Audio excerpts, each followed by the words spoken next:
My dear Frodo, you asked me once if I had told you everything there was to know about my adventures.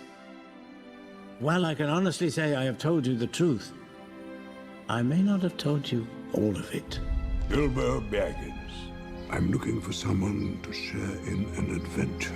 If a movie were to tempt me into creating a full-fledged Venn diagram of the things that I liked about it, disliked about it, or both, it would definitely be The Hobbit: An Unexpected Journey. The first installment in Peter Jackson's now prequel trilogy finds Frodo's uncle Bilbo Baggins 60 years prior to the events of the Lord of the Rings trilogy, approached by Gandalf the Grey and a group of dwarves to embark on a quest to retrieve a sacred treasure as well as an entire kingdom that was taken from them by the ferocious dragon Smaug. Sounds rather fantastic yet lighter in tone than risking life and limb through a treacherous odyssey across Middle-earth carrying a ring that can destroy you in the first place. And that's because it is. It is a simple adventure story being used as a prelude to the foreshadowed events in the Lord of the Rings trilogy, a detail that can fit perfectly into the overlapping middle portion of that Venn diagram I mentioned.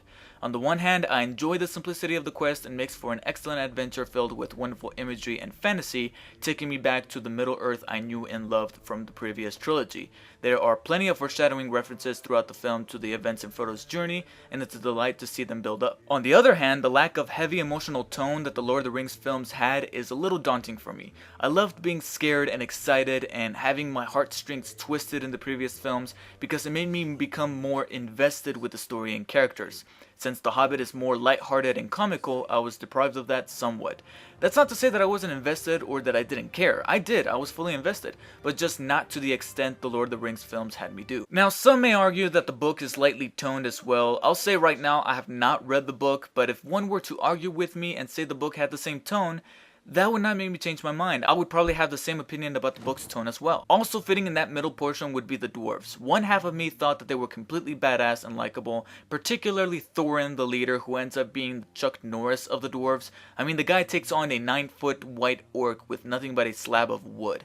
If that's not badass, I don't know what is. However, the other half of me was really bothered by the fact that out of the 12 or 13 dwarves that we're presented with, there are only about 4 or 5 that actually have some personality, whereas the others are more distinguishable by their appearance and serve mainly for comic relief. However, there is a plenty of what I liked about this movie, including the things I liked about the dwarves and the tone of the film.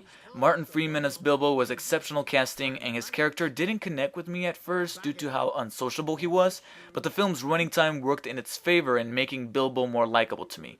Plus, after seeing how the Hobbit life works, I wouldn't want anyone bothering me as well. Ian McKellen was awesome as well. Seeing characters from the Lord of the Rings films was always pleasant, particularly to nerds like me. However, the movie is 170 minutes long, and the scene stealer of the whole movie has only about 10 of those, and that is none other than, of course, Gollum. The Riddles in the Dark scene with him and Bilbo is hands down my favorite scene in the entire film, and I was having a blast not only seeing their characters interact, but also trying to solve each riddle for myself in the process. Once again, Peter Jackson demonstrates his skill for camera work and visual experiences, very hard to grasp by any director.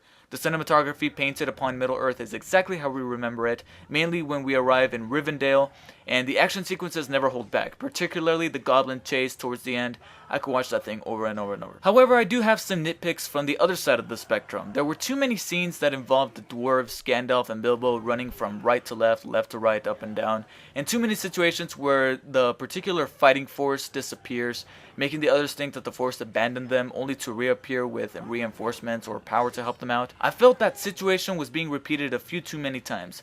The CGI was also a bit too plentiful, and it's starting to look a little dated, with Gollum being probably the only exception. And like what a lot of people are saying, it takes a good 45 minutes or so to get the journey going, with some of the setup scenes being a little too stretched out. Nevertheless, it was a really good movie and a satisfying opener to a new Middle-earth trilogy, and I genuinely look forward to the next one. I give The Hobbit: An Unexpected Journey an 8.6 out of 10, which is a B.